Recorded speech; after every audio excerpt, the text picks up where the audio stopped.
bang ano yun? Sinigang? Oo. Sinigang na crispy lechon. Guys, magluluto kami ngayon ng sinigang na crispy lechon. Haluan namin ng Ariel. Yan. Yan guys. Pang ano namin, pang magic sarap. Bumubula yung bibig. Kunwari ka pa. Ang sabi ko lang, pag hindi naubos sa handaan, pwede naman gawing sinigang. Crispy lechon. Ganon. Hindi yung lalagyan mo pa ng aril. Ay, nayupak ka.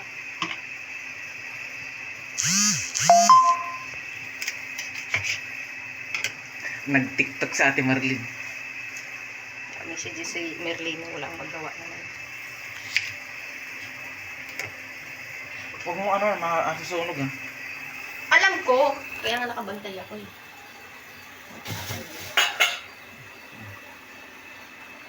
May ngipin pa siya. Ay, gusto na yan. Nag-toothbrush yan.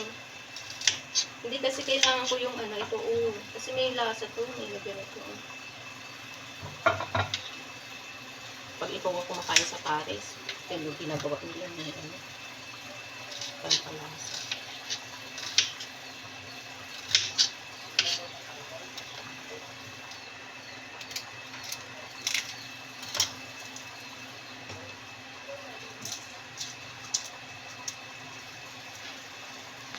Ano ba yan?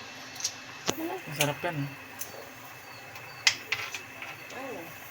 Sinigang. Hindi ko pa natikman yung ganyan. Search mo. Pero ako na, natikman ko na kasi yung hindi naman importanteng tao, binigyan kasi kami dati ng lechon kasi nagtitinda siya ng, nagtatrabaho sa catering. So, syempre, marami siyang dalang uwi-uwi pagkain. Tapos, binigyan niya ko ng sinisiligan ko yan. Tapos yun, sarap siya.